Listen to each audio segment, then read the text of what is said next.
Welcome to the Inside Integration Podcast. My name is Chris. I am joined, as always, by my partner Jayson, two doors down from me. What's up, everybody? And we've got a special. Our bearded meat sandwich is assembled again today. We've got Jesse in the middle. If you've listened to our show at all, Jesse's like he's our third mic anytime he wants to be. So hey Jesse, what's up? How you doing? Good morning.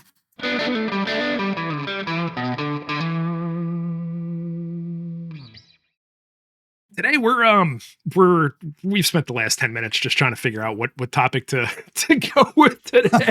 We should have recorded that because that's going to be behind the paywall one day. That would have been some solid Patreon content. Yeah, exactly. Yes. Only feet. Solid career ending podcast material. Only feet, or more like only dad feet. Oh, yeah, only dad feet. Oh my God, there's a niche that you don't. I mean, oh my God, what don't a way. Google that. Whatever you do not Google dad feet. What a way to start. Band-Aid on my big toe right now. Oh man. Oh my goodness. And we're not gonna. Good start. Our video watchers just plummeted right now. I could feel it. Yes.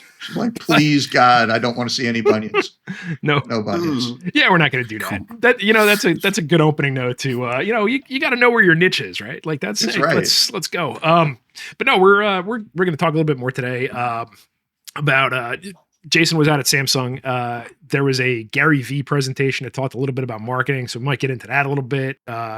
We've got a ton of events that we're setting up for the summer and all the things that go into all of that stuff, and basically begging people across the country to come to these things. And a lot of weirdness with having a new vendor and getting used to how things work. And those gray clouds of tariffs that have, just, I'm going to try not to be the only topic that any podcast is talking about, any news outlet is talking about. It's like, hey, let's make sure we just say the T word and We're going to get clicks. We're going to get views. We're going to get eyeballs, because it's like, there's a storm coming, boys. Watch out. I mentioned it there at the top so that it gets picked up by like SEO and that kind of thing. And I'm going to hope that you guys don't notice me looking at my phone every 5 minutes to see how much longer I'm going to have to work. Right now we're up to like 85 years. So we'll see how that goes. But job security, but you boys will pick up the slack for you. It'll be fine. That's how we do. But yeah, so we're here. We're still kind of, Jayson's still kind of debriefing us on the Samsung thing. And you were saying Gary Vee was talking about marketing and that kind of thing. And that's obviously in my wheelhouse. So yeah, sure. So out of that whole trip, there was a lot of stuff that happened. Obviously, if you listen to the last episode, thank you. If you haven't, you should go back and listen to it and listen to some of the things we have to talk about with the download we got on AI. And how AI is really going to become more ubiquitous across more platforms. And certainly in Samsung world, all the devices in the house will be able to talk to each other. And, there might be a firmware update that they can send to your washer or dryer to fix it, as opposed to sending out a technician. A lot of different crazy things. But it was really crazy. We broke for lunch, and there was this like kind of whispers in the crowd about, there's this guest speaker that has been not named.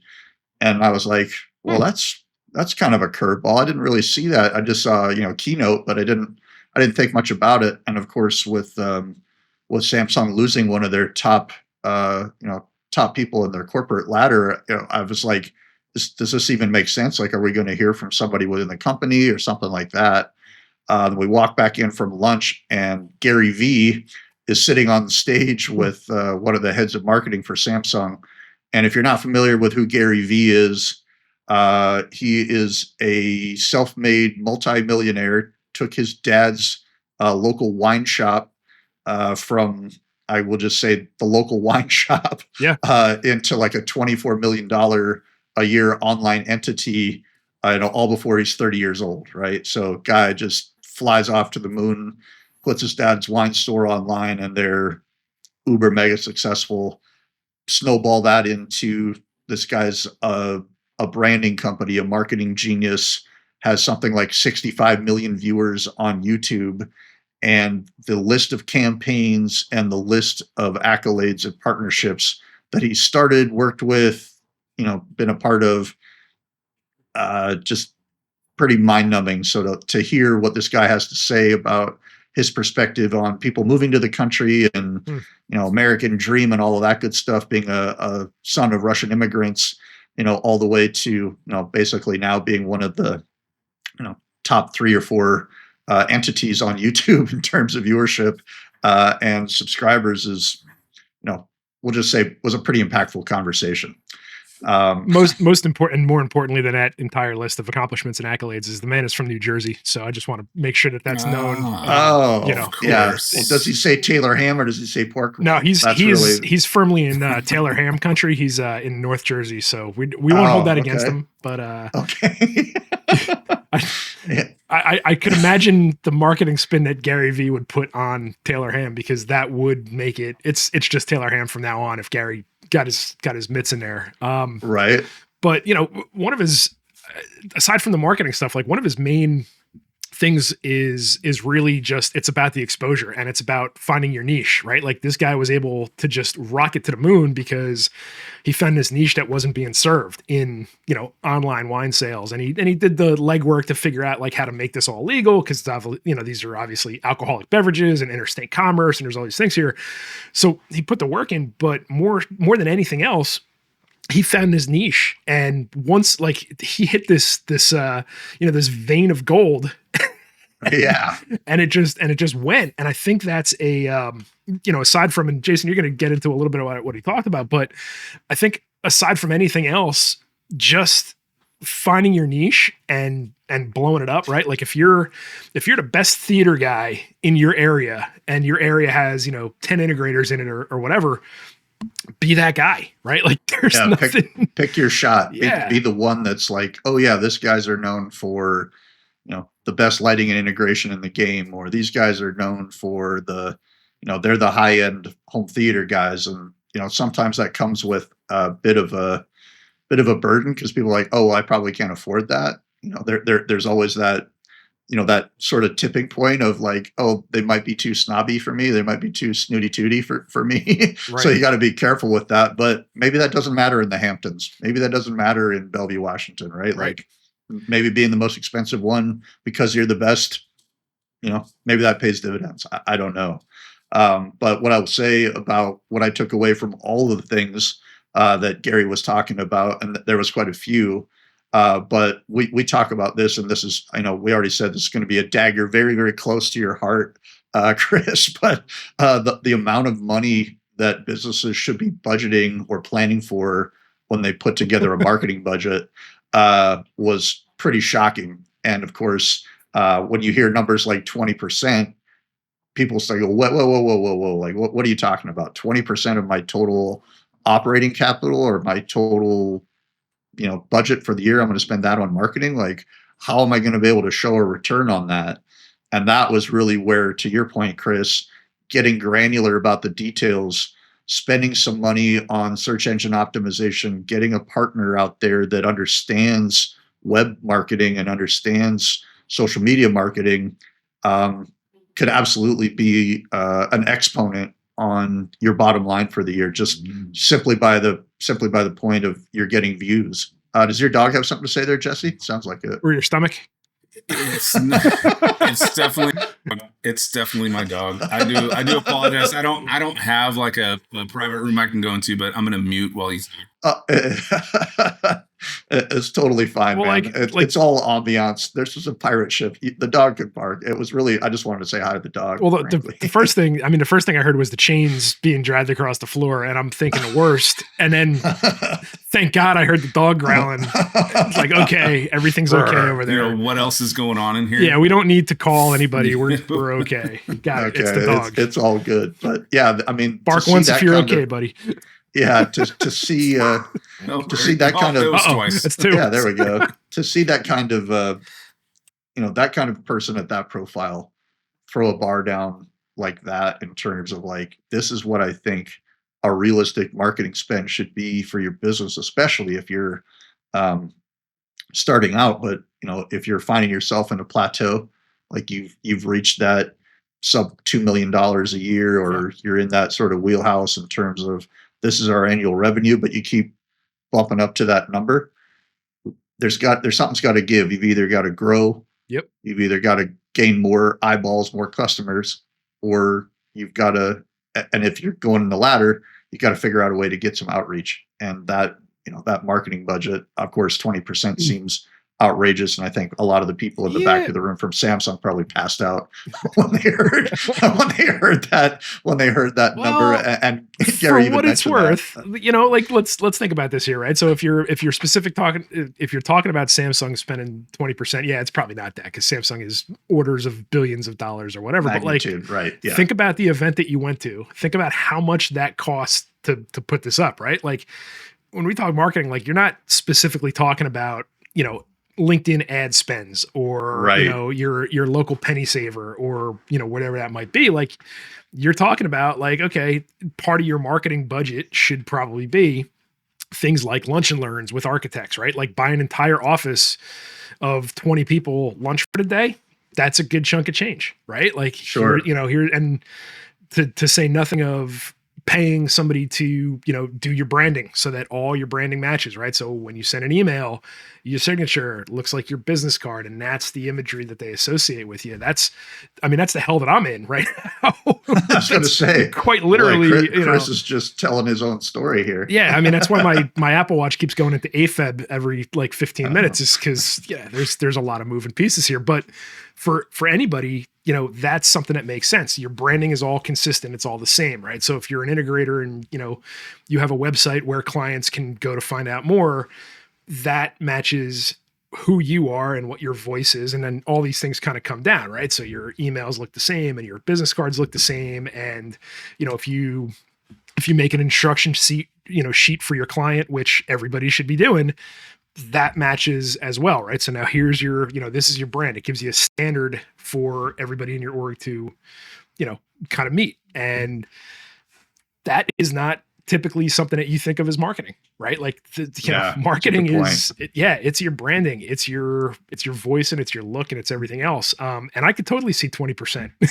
Stuff like that. Outreach, t-shirts, events, all of those things. Yeah. Lunch and learns, the time, right? Like that, the time and the bodies count as that investment. So when you think about that 20% number, to your point, I think it's not just exclusive to SEO and Facebook ads, right? Like you've got to drag in the time, the people, the material, the goal. Like you should never go to market without a strategy. Like what's the end game here? I want to grow in this direction. I want to get more shade customers. I want to get more outdoor audio customers. I want to get X business. Well, what's the associated thing that you can do to drive that message home? Is it hot dogs in front of your, is it a hot dog cart in front of your office on a nice afternoon for a mixer? Is it and that's if your goal is to get more exposure, something like that is something that works, right? Like if you're new in the game, or if people don't really know who you are, things like that, they work, like having an open house, having a barbecue for your trade partners, having, whoever, bring a date, bring your office, bring whatever, like, that's going to get your name out there a little bit more. But to rewind it 2 steps and say, you touched on something, you need to know what that is, right? Like you need to be able to look at your business and not say, no, my goal every single day is to put out whatever dumpster fire flares up today and do that. You need to be able to look 6 months ahead and say, you know what, I would really like to pivot away from doing crisis management. I'd really like to pivot away from doing tract homes, and I'd like to get more into this space or this or whatever. And that's a big thing too, right? Like you have to know which way you want to go. Both, if you're the principal of a company or, if you're within a company, right? Like you need to know you need to at least think about your professional development path and your organizational development path as you go. And the marketing is a big part of that. That's something that, hey man, this is how you do it. We, one thing that we did years ago, I worked for a company and I thought it was a great idea. We made up, like really cheap t-shirts, right? Like there was this idea that we printed like so many of these things, and it was just our company name on the front, And on the back it said, "I don't work there, but I like these guys." Right. And they were just like dark shirts. Right. And nice. And everybody, every technician in the company got a box of like 50 of these things to just keep on their vans. And you'd go to a job site and you'd find a guy who's like mixing drywall and be like, "You want a t-shirt?" And like hell yeah, he wants a everybody t-shirt. wants a t-shirt. Yeah. He's going into 7-Eleven to get a Big Bite for Exactly. lunch, and he's covered in drywall mud. Yeah. So he's going to want that fresh black t-shirt with a handprint on it So to go in and get that Big Bite. So this was the idea. This was the thought behind it, right? And then all of a sudden, we start seeing people showing up to job sites with our logo on it, and it's a funny little phrase on the back. But man, that shit worked because some trade walks through and they've never heard of us before, and they were like, "Oh, okay, well, what are they all about?" And then that leads into they go to your website, and then that leads into like, "Hey, let me call these guys. These guys might have something I need." And you never know how these things are going to work, but man, it's that kind of outside of the box thinking that gets you there. I don't see a lot of that in my territory. I think a lot of guys around here too it's a lot of word of mouth, right? A lot of these companies have been around for a long time, and I don't see a major push for that. And I think maybe it is a lack of education on what marketing actually is. Like you said, it's not just an advertisement on a media platform. It could be like a t-shirt or an event, right? I mean, there's so much more to it, and maybe there's just a lack of education. But I don't know, Jayson, do you see a lot of that up in your neck of the woods? We have one of the self-promoting superstars, I would say, in my market with some guys like Y Appliance, just for example, right? Like Lee gets it. I'll just hats off to Lee Travis and the team over there. Marketing is 100% one of their core values. Decidedly anti-t-shirt. Just just in all shape. But the overwhelming, and I wouldn't say overwhelming, the take that they have is always about promoting what they've done and what they're doing next.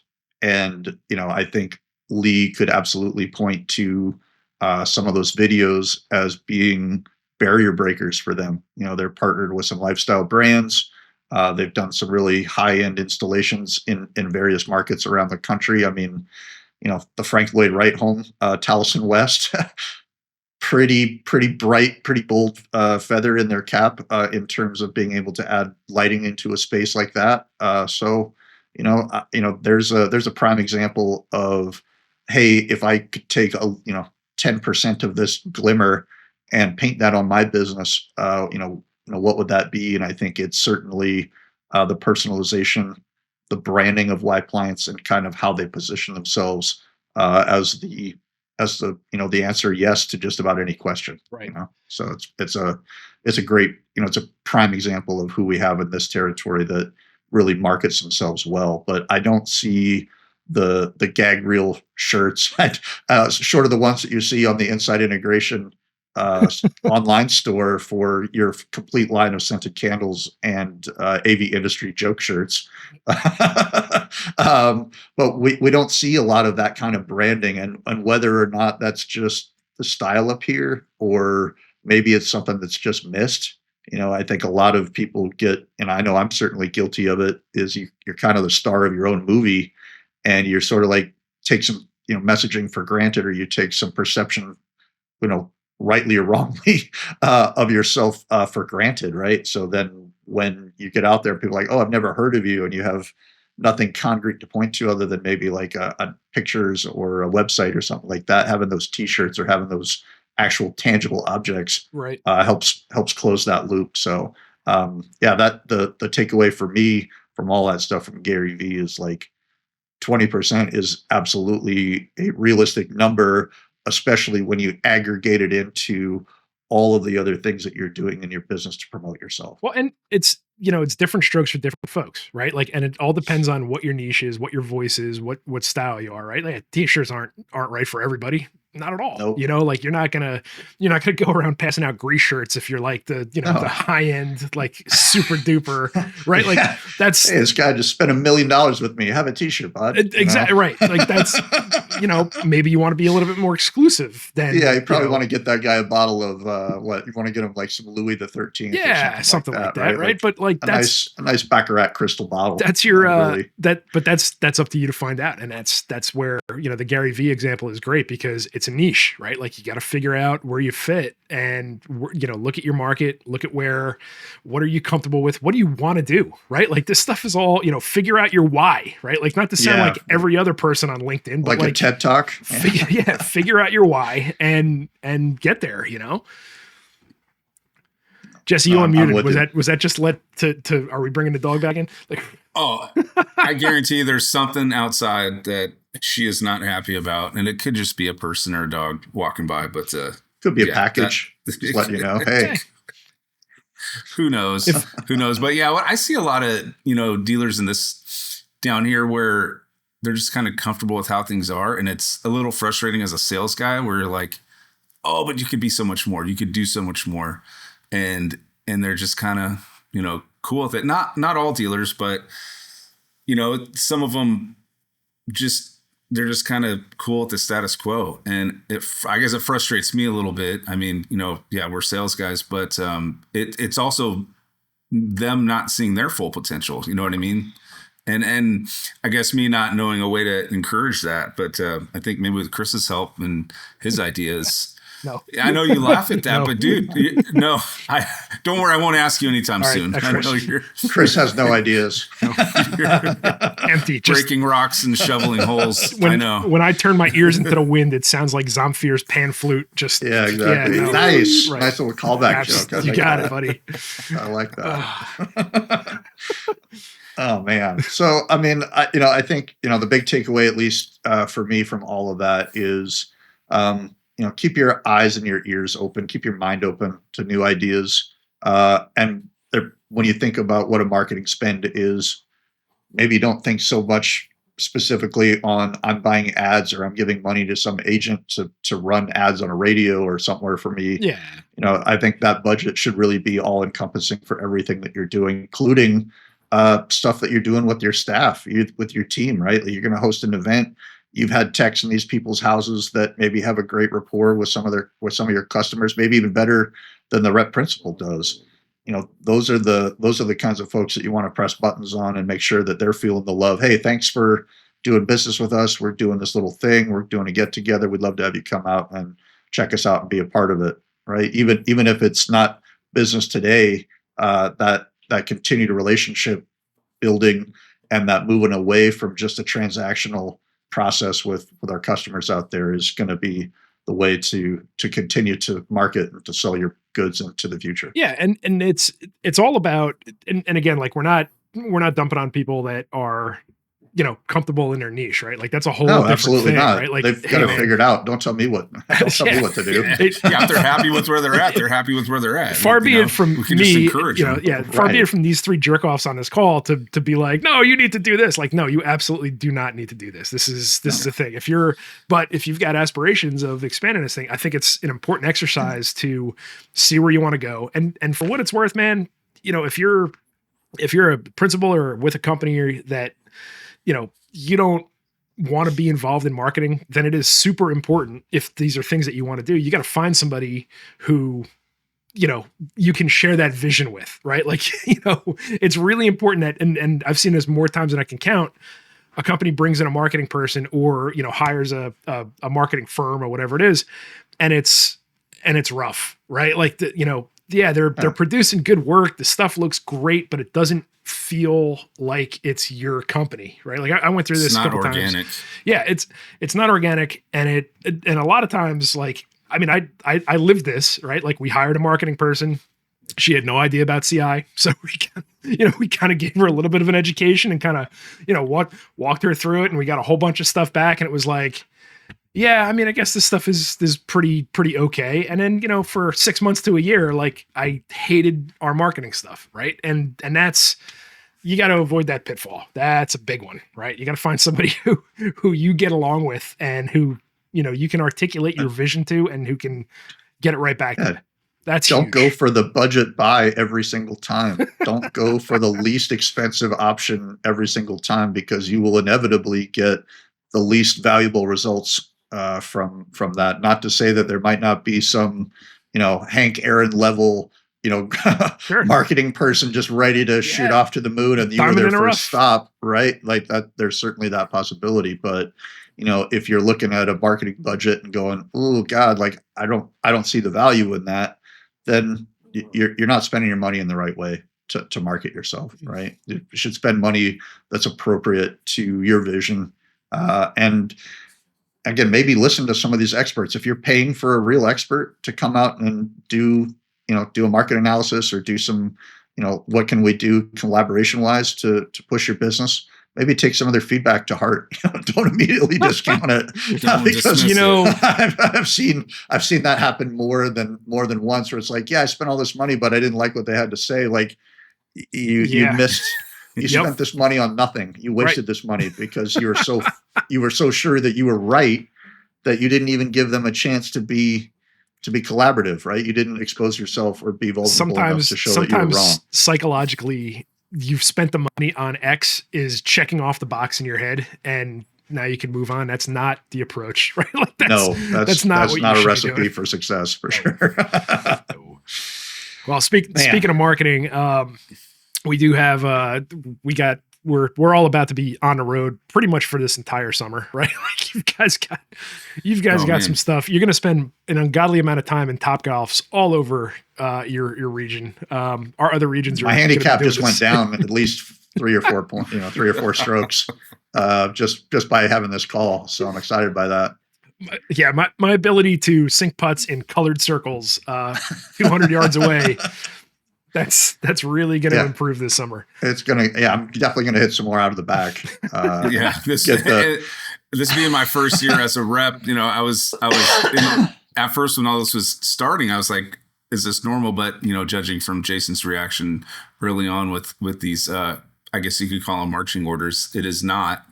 And it's something we're going to have to get used to. But it was interesting how you did all this work to kind of coordinate the first half of these events, and I thought, oh man, that's a lot, and it's only half. So it's 25% of them. There's a lot more. There's a lot coming down the pipe. And the time frame in which we have to make all this happen is it's definitely going to be a challenge. It's it's very short. Yeah. Well, they call, I've heard the rep business referred to as similar to Vietnam, where it's hours of boredom divided by moments of sheer terror. And that's kind of where we're headed into. We're headed into those moments of sheer terror where you're just like, I don't know what else is going on, but we've got to get this accomplished, and we're going to do it. We're going to do it right. It's going to get all of my energy. And then I'll collapse into a pile when it's all done, and I'll catch up with all the stuff that maybe, slipped off of the burner a little bit, or maybe got put on the counter instead of the stove. Well, because that's rep life. Because then we'll be in a new quarter and things will reset, and nothing you've done in the past will count for anything. What have you done for me lately? Exactly. That's over. It doesn't matter. The nice thing about it from a non-rep perspective, from maybe somebody who's a step or two removed from the situation, is that it is nice to maybe it's not the greatest feeling to be kind of dictated to that you have to do X, Y, and Z, but when you put dollars behind that, and it allows us to take the people who we love, our dealers, and show them a good time and put on a thing and get people together.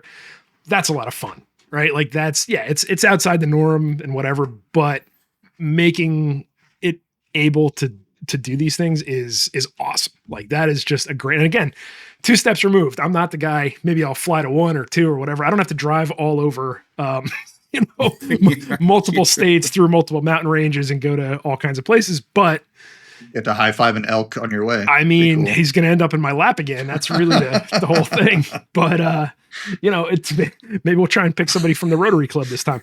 But anyway, a lion instead of an elk. Right. Cool. I think you're right though. Like it is up to us to make it fun, right? Like it's also helpful to have a vendor that's saying, here's what we need you guys to do, instead of, and maybe some guys operate well where it's like, hey, do whatever you want, report back to me. But I for me personally, what perfect timing. It's helpful to have them. Yeah.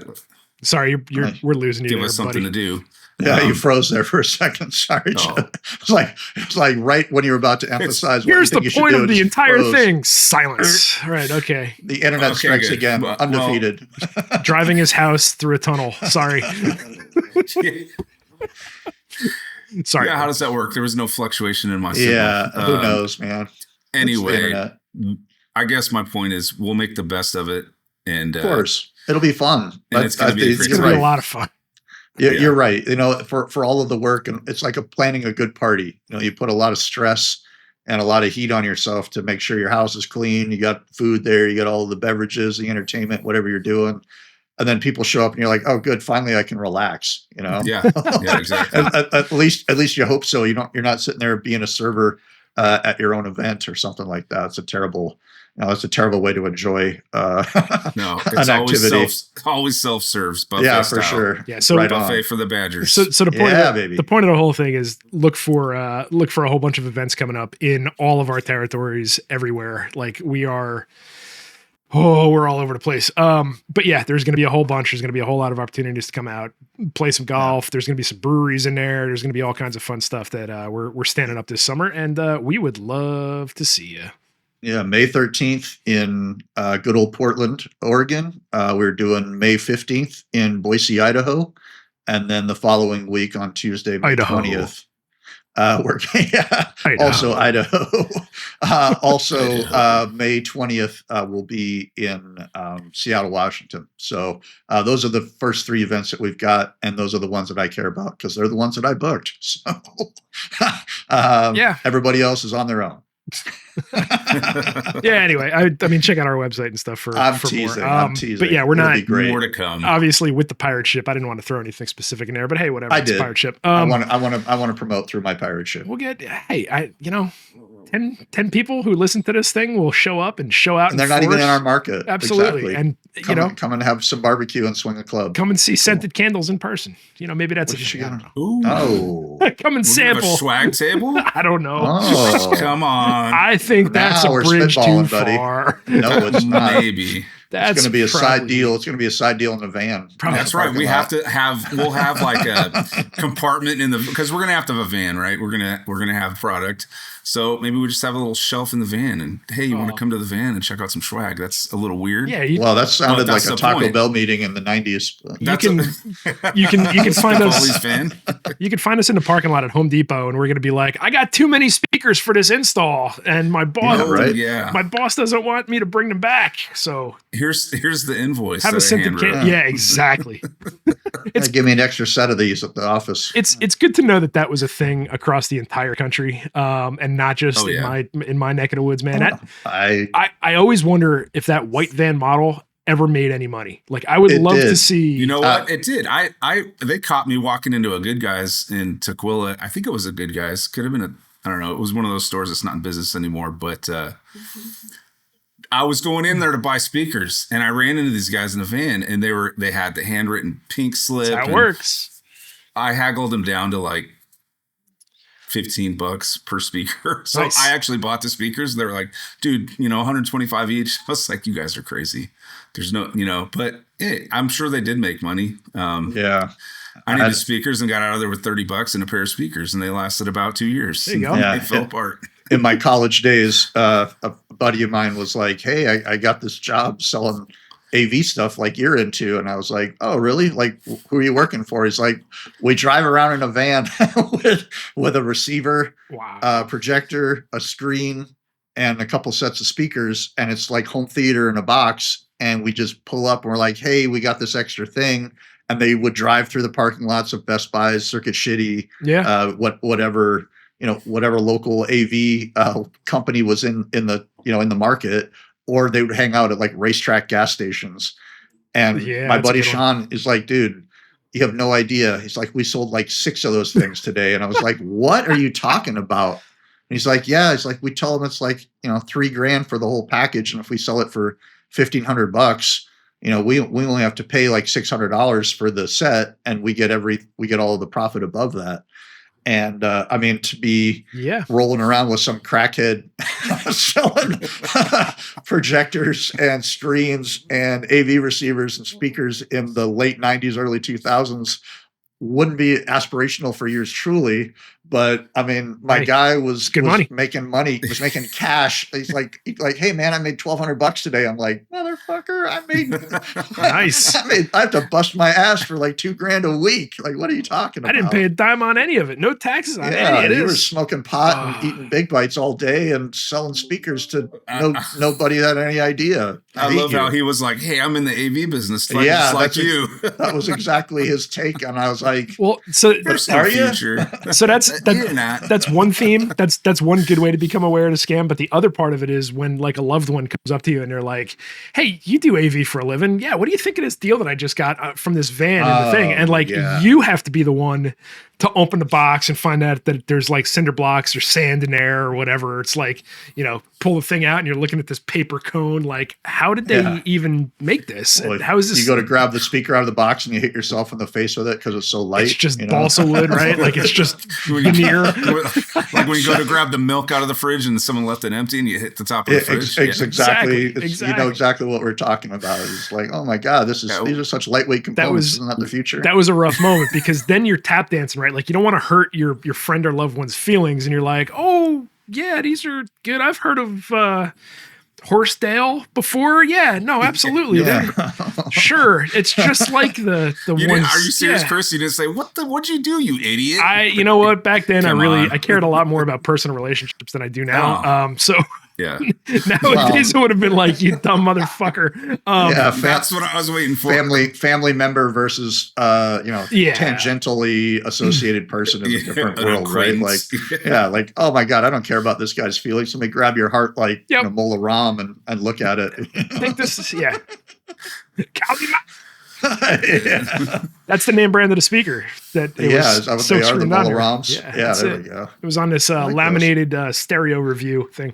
But anyway, so that's a blast. Hey man, maybe we make that into a t-shirt, I got my start in a white van, right? Yeah. There you go. Hey, I've got an extra set of speakers in my van here. You want to make a deal? Like that's not a bad theme for a t-shirt. You got to get a white one of those like Dustbuster silhouette vans from the, like a Oldsmobile silhouette. Yeah.